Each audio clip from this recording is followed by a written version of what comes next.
오늘은 행함의 참된 의미라는 제목으로 말씀을 증거하겠습니다. 믿음과 행함에 대해서 다룰 예정입니다. 여러분, 구원은 무엇으로 받죠? 믿음으로 받죠. 네, 이것은 흔들릴 수 없는 사실입니다. 기독교 내에서 이 부분에 대해서 태클을 거는 사람은 아무도 없습니다.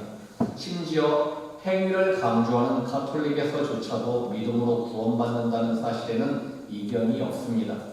그런데 이 믿음과 행함, 즉 믿음과 행위에 관한 문제는 오랜 논쟁거리였고 아직도 논쟁이 되고 있습니다. 오늘 야고보서 본문 때문이죠. 자, 로마서에는 오직 믿음으로만 구원을 받는다고 바울이 기록을 하고 있습니다. 하지만 야고보가 기록한 이 야고보서는 행함이 없는 믿음은 죽은 믿음이다 해서 행함을 강조합니다. 야고보가 무시할 만한 사람이라면 그냥 무시해버리면 좋겠는데 야고보는 예수님의 동생이에요. 초대교회 예루살렘 공의회 의장입니다. 최고 지도자예요. 그래서 무시할 수가 없습니다. 많은 성도들이 헷갈려합니다. 도대체 믿음으로 구원받는 거냐? 행함이 없으면 죽은 믿음이라는데 행함이 없으면 구원받지 못하는 거냐? 이런 의문 속에서 속 시원한 답을 얻지 못하는 것입니다. 이러한 논쟁 탓에 늘 믿음과 행함은 서로 대결하는 듯한 인상을 주었고, 그래서 심지어는 행함이 믿음의 반대말처럼, 심지어 선한 행위조차 믿음을 대적하는 것처럼 여겨지게도 됐습니다. 무엇보다 문제는 성경이 서로 다른 말을 하느냐는 것입니다. 바울은 믿음으로 구원을 받는다고 하고 야고보는 행함이 없는 믿음은 가짜다 하면서 바울을 부정하느냐 하는 것이죠. 실제로 바울은 로마서를 쓰고 그리고 야고보가 야고보서를 나중에 썼습니다. 그래서 야고보가 바울이 먼저 쓴 로마서를 정면으로 반박한 것이라면 정말 큰 문제가 아닐 수 없습니다. 이건 대충 넘어갈 수 있는 문제가 아니죠. 왜냐하면 우리의 구원 문제와 직결되기 때문입니다. 결론부터 말하자면 로마서와 야고보서가 서로 다른 반대되는 주장을 하는 것은 아닙니다. 어느 한쪽이 틀린 게 아니라는 것이죠. 오늘 이 부분을 살펴보고 믿음과 행함의 관계에 대해서 완전하게 정리가 되는 시간이 되기를 바랍니다. 일단 로마서와 야고보서에 서로 반대되는 듯한 말씀을 한번 찾아볼게요. PPT 로마서 3장 28절 우리가 함께 읽겠습니다. 그러므로 사람이 의롭다 하심을 얻는 것은 율법의 행위에 있지 아니하고 믿음으로 되는 줄 우리가 인정하노라. 우리가 의롭다 하심을 얻는 것은 율법을 지키는 행위로 의롭다 되는 게 아니라 믿음으로 의롭게 된다는 것입니다. 그리고 야고보서는 오늘 읽은 2장 24절 PPT 보시면은 함께 읽겠습니다. 이로 보건대 사람이 의롭다 하심을 아니니라. 언뜻 보면은 야고보 사도가 바울 사도의 말을 정면으로 반박하는 것처럼 보입니다. 그러나 이를 제대로 알기 위해서는 이 당시의 상황 그리고 무엇보다도 이 편지를 받는 대상이 누구였느냐가 중요합니다. 이 로마서는 유대인들에게 쓴 편지였어요. 당시 유대인들은 철저하게 율법을 지키는 것을 중시했습니다. 바울도 마찬가지였었죠. 그 당시에는 수많은 율법 행위들이 있었어요.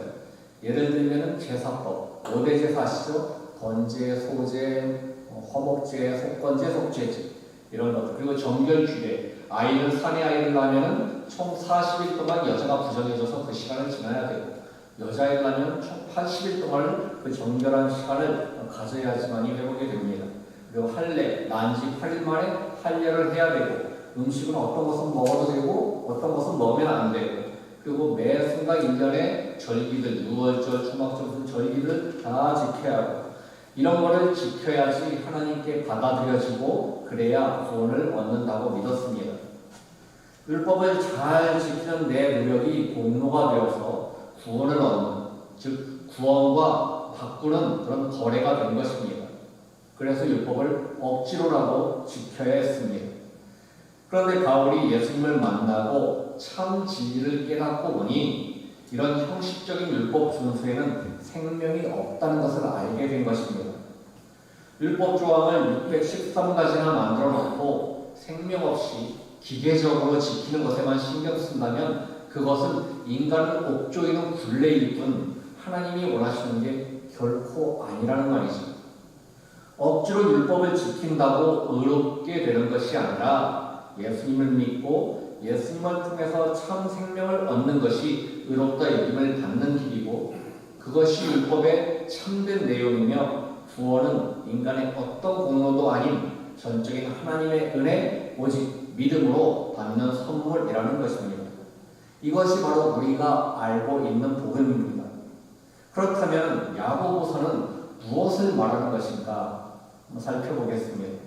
야고보는 과연 바울을 부정하고 율법을 다시 지켜야 한다고 말하는 것이냐? 그게 아니죠. 야고보서는 대상이 다릅니다. 율법을 따르는 유대인들을 대상으로 한 게 로마서라면은 이 야고보서는 이미 복음을 듣고 예수님을 믿게 된 자들을 대상으로 해서 쓴 책입니다. 야고보서를 쓴 이유는 바울이 그 쓴 로마서를 읽고 오해하는 신자들이 발생했던 것입니다. 그래서 그들을 바로 세우고자 해서 이 야고보서를 썼습니다. 그러니까 바울이 전한 복음을 듣고 믿음은 구원으로 받는다, 행위가 아니다 하니까 사람들이 행위는 중요한 게 아니다, 아무렇게나 해도 된다 이렇게 오해를 하고 마음대로 행동하는 사람들이 생겨났던 것이죠.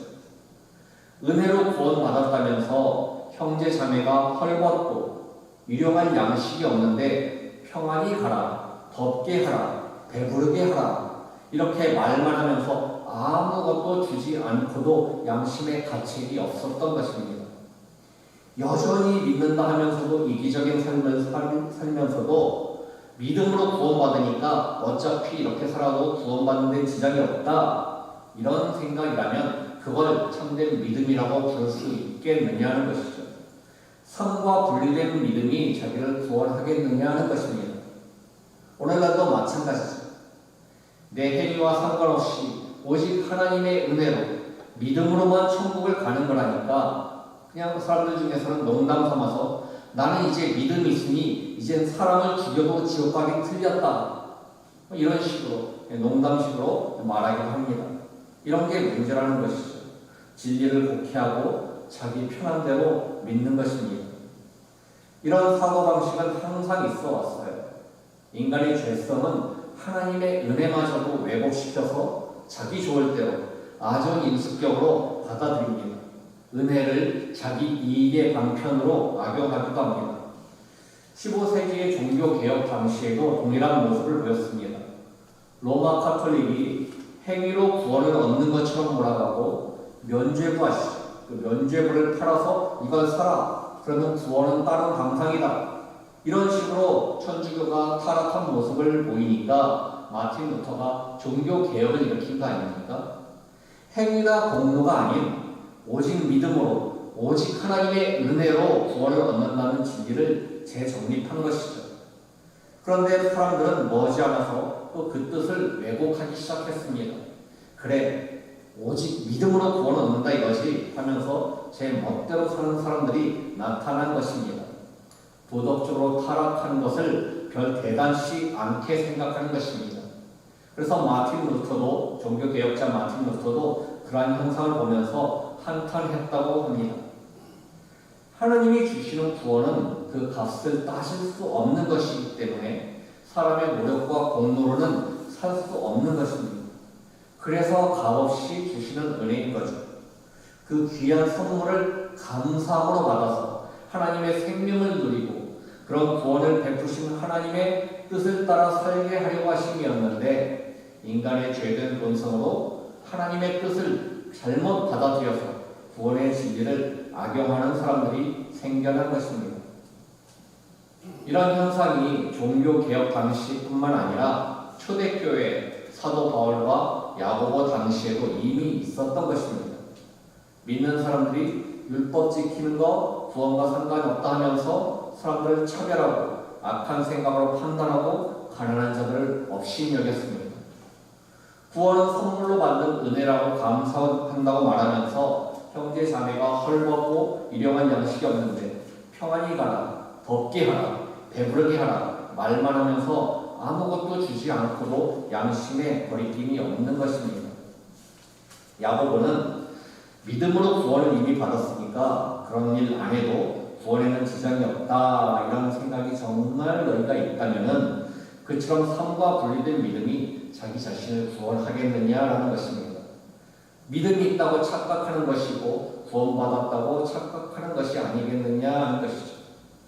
그래서 야고보는 바울의 가르침을 사람들이 오해하는 것을 보완하는 그런 차원에서 설명하려고 야고보서를 썼던 것입니다. 그러니까 정리하자면은 바울과 야고보 사도는 동일한 복음을 서로 다른 대상에게 서로 다른 관점을 가지고 한 말이었다는 것이죠. 바울은 유대인들이 율법 지키는 것을 하나님 앞에서 본노로 주장하고 그 보상으로 구원을 얻으려고 하니까 그렇게 기계적으로 억지로 지키는 율법적 행위 이것을 부정한 것이지 선한 행위, 올바른 행위, 신앙적 행위를 부정한 것은 아니었던 것입니다.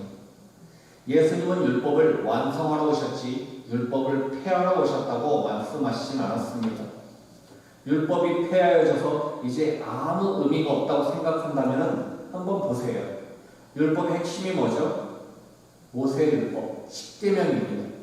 10계명이 여러분 다 폐해졌습니까? 자, 나 외에 다른 신을 섬기지 말라. 폐해졌습니까? 우상 숭배 다 없어졌습니까? 부모 공경하라. 이웃을 사랑하라. 간음하지 말라. 이런 것들 이제 다 안 지켜도 되는 것입니까? 여전히 지켜야 되는 것입니다. 물론 세상에서는 간음이 이제 안 지켜도 됩니다. 그런 법 없어졌습니다. 그러면 하나님도 이제 다 율법 폐해졌으니까 그런 거 안 지켜도 된다. 이렇게 말씀하시나요? 전혀 다르죠. 여러분, 제사법, 아까 말한 5대 제사 같은 거, 정결예법, 할례, 어떤 절기를 지키는 거 이런 걸 지킬 필요가 없어졌다는 것이지 도덕적인 것까지 다 지킬 필요 없이 마음대로 부도덕하게 살라는 말이 아닌 것입니다. 그게 바로 야고보가 말하는 바였습니다. 믿음으로 구원받는 것은 맞지만 그처럼 은혜로 구원받았으면서도 그 은혜를 이기적으로 악용하지 말라는 의미에서 행함을 강조했던 것이죠. 예를 들면 이런 것입니다. 이 예가 꼭 적합한 예는 아니에요. 그냥 위해를 돕기 위해서 말씀드리는 것입니다. 고등학교 입시생이 있었어요. 이제 대학에 들어가는데 너무 애가 신경 불안증에 걸리는 것입니다. 충분히 이대로만 그냥 공부하면은 자신이 원하는 대학에 갈 수가 있을 정도인데 너무 시달려요. 떨어지면 어떡하나, 내가 탈락하면 어떡하나, 나버리면 어떡하나에 대해서 너무 불안해서 죽을 지경까지 가는 것입니다. 그러니까 그 아이가 원하는 대학의 총장이 불쌍히 여겨서 은혜를 베풀었어요. 그래서 너는 충분히 합격할 수 있어 하면서 미리 합격을 시켜줬습니다. 확정을 줬어요. 다만 그대로 너는 이미 합격시켜줬지만 열심히 공부해라. 남은 시간 동안 너무 그렇게 불안해서 떨지 말고 그냥 열심히 공부만 해. 너는 이미 합격이야. 그렇게 말을 했다고 해봅시다. 그러면 이 아이는 얼마나 감사하겠어요. 어차피 열심히 해야지 학교 와서 또 잘 적응하고 할 거 아닙니까? 그런데 만약에 이 아이가 그 은혜를 감사로 받지 않고 악용을 하는 거예요. 그래서 나 이제 합격시켜줬다. 이제 대학은 다른 방상이다 하면서 공부를 전혀 안 하는 것입니다. 그렇다면 그것이 은혜를 아는 사람입니까? 은혜를 알았다면, 감사했다면 그 시간 동안에 똑같이 열심히 감사해서 공부를 했을 것입니다. 마찬가지입니다. 우리가 정말 그 구원의 은혜를 알았다면, 그 은혜에 감사한다면 어떻게 살게 될까요? 그 입시생처럼 이제 나는 구원은 다른 방상에 이제 마음대로 살자 이렇게 살게 될까요? 그것이 진정 구원을 아는 자고 예수님을 아는 자고 정말 그것을 감사하는 자일까요? 바울 사도와 야고보 사도는 서로 다른 말을 하고 있는 게 아니라 같은 내용을 다른 차원에서 말을 한 것입니다. 야고보가 말하는 믿음이 바울이 말하는 그 믿음에다가 행함을 추가하려고 하는 시도가 아니라 믿음 자체에 이미 행함이 포함되어 있는 분리될 수 없는 동전의 앞뒷면 같은 것이라는 거죠. 바울 또한 결코 믿음과 행함을 분리시켜 말한 적이 없습니다. 오직 믿음으로 구원을 얻는다는 로마서도 1장부터 8장까지는 그 부분을 말하고 있어요.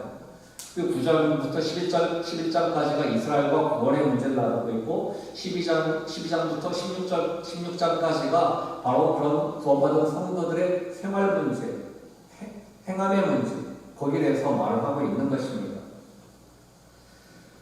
바울에게 믿는다는 것은 주님의 약속을 믿는, 주님을 인격적으로 신뢰하는 것이었습니다. 단지 머리로 아는 것으로 끝나는 것이 아니라 그 구원의 복음에 자신을 내맡기는 행위까지를 포함하고 있는 것이었습니다. 전적인 신뢰였죠. 이제 믿었으니 무슨 짓을 해도 지옥에 안 간다. 이런 생각을 가진 믿음을 야고보는 당연히 인정을 안 한다고 치고, 그럼 오직 믿음으로 구원을 얻는다고 하는 그 바울에게 가면은 인정받을 수 있는 믿음이냐? 절대 아니라는 것입니다. 바울도 그런 믿음을 구원받는 믿음으로 안 쳐준다는 것입니다. 이 바울이 말하는 구원받기 합당한 믿음은 삶 전체와 내 인격 전체를 그리스도께 맡기는 전인적인 태도인 것입니다. 따라서 바울이 말하는 구원의 조건과 야고보가 말하는 구원의 조건은 같은 것이라고 할 수 있습니다. 그렇다면 이제 그 행위라는 것이 무엇이냐, 도대체 어떤 행위가 구원받는 믿음의 행위인가, 이게 중요합니다. 단지 선행인가요? 착한 행위, 예를 들면 기부를 많이 한다든가 어떤 사람을 많이 도와준다거나 아까 야고보가 예를 든 것처럼 가난한 사람들에게 먹을 것을 주고 입을 것을 주는 것, 이런 것들을 말하는 것입니다. 여기서 오해가 발생합니다. 야고보가 그렇게 예를 든 것이 마치 인간적인 선행을 말하는 것처럼 보여지기 때문이죠. 하지만 그런 선행은 믿음의 행위가 드러나는 한 단면일 뿐입니다. 이런 게 바로 믿음의 행위다 이렇게 말할 수는 없어요. 왜냐하면 이런 선행은 믿음과 분리되어서 행할 수가 있기 때문입니다. 실제로 안 믿는 사람도 선행을 하는 사람들이 많이 있습니다. 그런데 그런 선행은 좋은 일이긴 하지만 구원받는 믿음에서 비롯된 것은 아닙니다. 무언가 다른 목적, 다른 의도로 선행을 할 수도 있는 것이죠. 예를 들면 불행했던 자신의 어린 시절에 대한 연민과 보상 심리일 수도 있고, 어떤 가난한 사람들을 돕는 자기 만족일 수도 있고, 심지어 선행을 통한 좋은 이미지를 통해서 더 큰 이득을 얻기 위한 전략일 수도 있습니다. 대기업에서 많이 이런 식으로 선행을 하죠. 선행하는 장면을 사진으로 찍고 영상으로 남겨서 소비자들에게 기업 이미지를 좋게 해서 매출을 높이려는 것입니다. 나름대로 목적을 가지고 선한 행위를 하는 그런 행위는 하나님이 말씀하시는 믿음에서 비롯된 행위가 아닙니다. 충분히 믿음과 분리될 수 있는 행위죠. 야고보서에서 말하는 행위는 그런 인간적인 선행이 아니라 오직 믿음에서 비롯된 행위, 그것을 말하고 있는 것입니다. 그런 오해를 풀기 위해서 야고보는 행함에 있는 믿음의 샘플로 두 사람을 들고 있습니다. 오늘 본문에서 두 사람이 누구죠? 오늘 두 사람이 누구죠? 오늘 본문에서 뒤쪽에 보면은 아브라함과 라합입니다. 그런데 이 아브라함과 라합을 믿음의 행함 있는 믿음으로 샘플로 둔 것에 우리는 당혹감을 느끼게 됩니다. 왜냐하면 아브라함과 라합의 행위가 인간적인 눈으로 보기에는 결코 선한 행위를 하는 사람들이 아니에요. 아브라함의 경우는 자식을 돌칼로 쳐서 죽이려고 했습니다. 선한 행위가 아니라 폐류를 계획한 것입니다. 라합의 경우도 마찬가지입니다. 자기 나라보다 이스라엘이 강한 것 같아서 자기 나라를 팔아먹고 이스라엘에 붙은 기회주의자입니다. 우리나라로 치면 일제 나라를 팔아먹은 이완용 같은 그런 일을 한 것이죠. 이런 행위를 어떻게 선한 행위라고 할 수 있겠습니까? 하지만 야고보는 이 두 사건을 행함 있는 믿음의 샘플로 지금 제시하고 있는 것입니다. 어떻게 봐야 할까요? 행함 있는 믿음이 단지 인간적인 선한 행위를 하는 것이 아니라 오직 믿음에서 비롯된 행위라는 것을 말한다는 것을 알 수 있습니다. 아브라함의 믿음은 무엇입니까? 내가 사랑하는 아들을 죽여도 하나님이 약속하신 것, 이 아이를 통해서 하나님이 계획하신 뜻이 이루어진다는 것을 믿었습니다. 그래서 내가 죽여도 다시 살리셔서라도 하나님이 약속이 이루어질 줄 믿고 아들을 향해서 돌칼을 든 것입니다. 여기서 아들 이삭을 번제단에 묻고 돌칼을 든 행위가 바로 행함 있는 믿음이었습니다. 라합의 경우도 마찬가지입니다. 여리고에 살던 라합은 이스라엘의 하나님이 어떤 승리를 주고 계신가에 대한 소문을 듣고 알고 있었습니다. 라합뿐만 아니라 그 여리고에 살던 모든 사람들이 그 소문을 들어서 알고 있었어요. 그곳에 많은 사람들이 하나님의 능력을 믿었고 인정했습니다. 하지만 라합만이 그런 지식적인 믿음을 떠나서 행동을 취했어요. 자기 목숨을 걸고 하나님 편에 서기로 믿음의 행동을 한 것입니다. 믿음의 행동을 할 수도 있고 하지 않을 수도 있는 상황에서 믿음의 행동을 선택한 행위, 그것이 행함이 있는 믿음이었던 것입니다. 히브리서 4장 2절 말씀에 PPT 보실까요? 함께 읽겠습니다. 그들과 같이 영적으로 전함을 받은 자이나 그들과 그 말씀이 그들에게 유익하지 못한 것은 듣는 자가 믿음과 결부시키지 아니하리라. 아멘.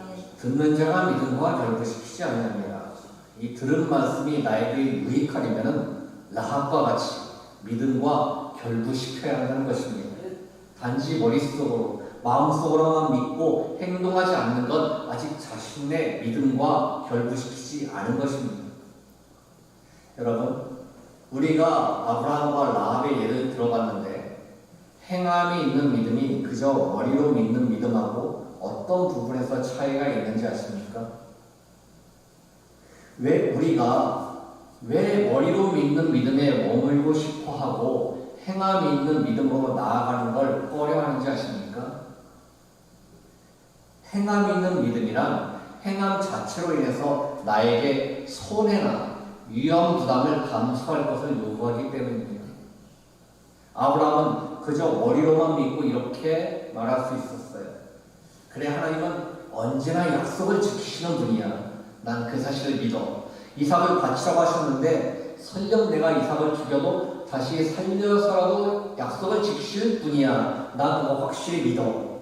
그런데 머리로는 분명히 믿었는데 그 다음에 이삭을 모리아산으로 데리고 가지 않았다면, 데려갔더라도 번제단에 묻고 돌칼을 드는 그 위험 부담을 감수하지 않았더라면 그것이 정말 하나님께서 이삭을 죽여도 다시 살리실 것이라는 것을 믿는 믿음이라고 인정받을 수 있었을까요?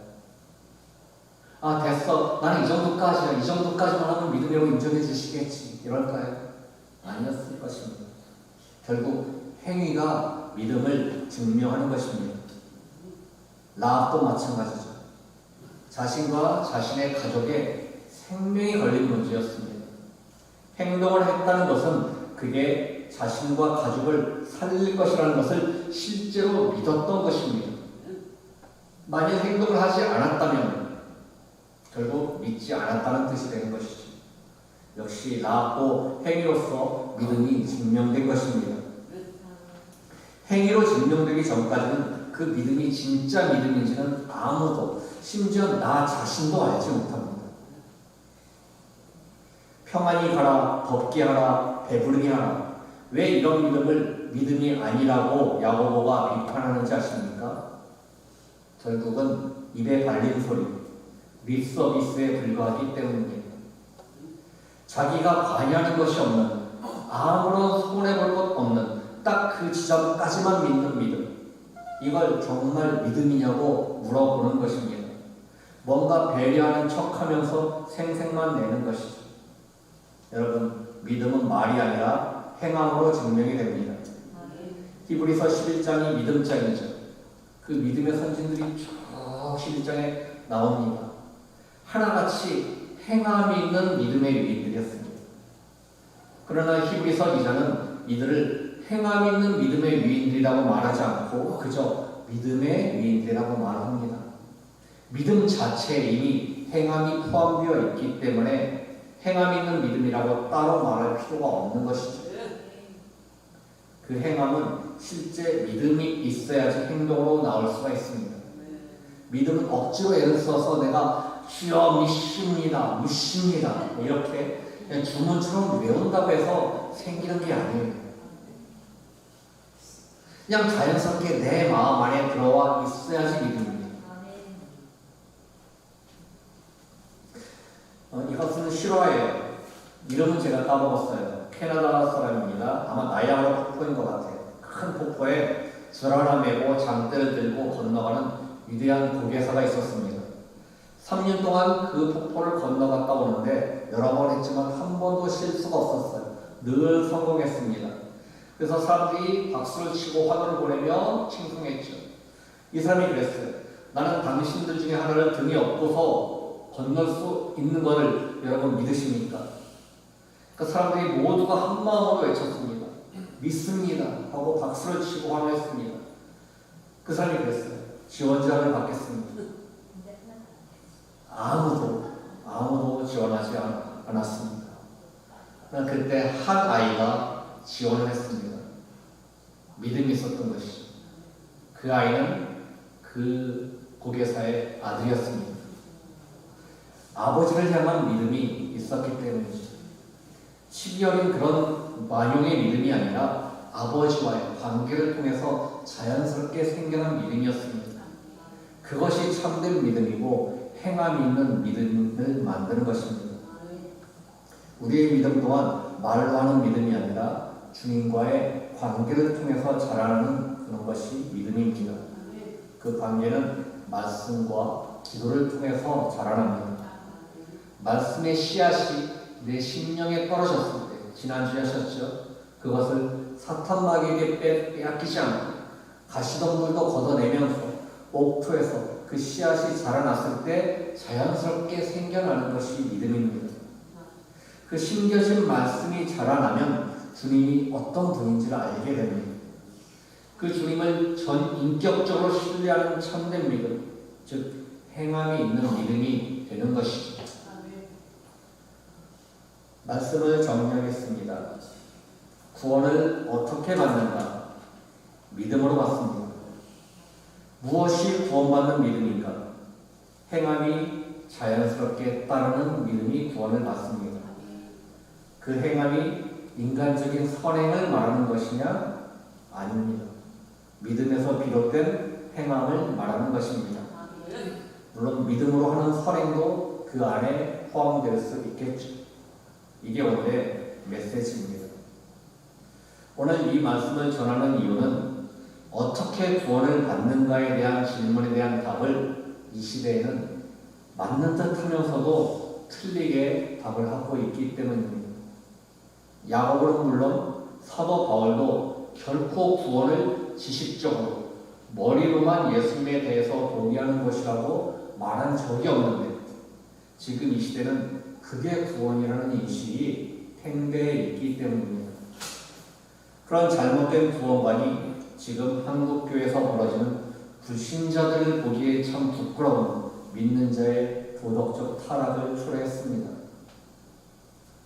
믿음으로 구원받는다는 의미를 자기 좋을 대로 아전인수격으로 해석하는 건 아닌지 심각하게 질문해야 할 때인 것 같습니다.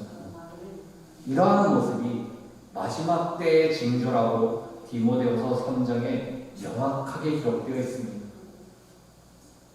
집에 가서 디모데후서 3장을 한번 읽어보십시오. 수많은 사람들이 껍데기 믿음을 믿음으로 알고 자기 좋을 대로 살면서 자기가 성도라고 믿고 있습니다. 그래서 바울은 디모데후서 그 3장에서 엄하게 경고합니다. 이 같은 자들에게서 네가 돌아서라. 우리 예수사랑교회 성도님들은 잘못된 구원관에 혼란스러워하는 일 없이 주님이 가르쳐 주십니다. 사도 바울이 전파한 믿음, 사도 야고보가 설명한 믿음을 제대로 알아서 구원에 낙오되는 자가 없이 천국에서 모두 만나게 되는 그리스도인으로 살아가게 되시기를 주님의 이름으로 축원합니다. 아멘.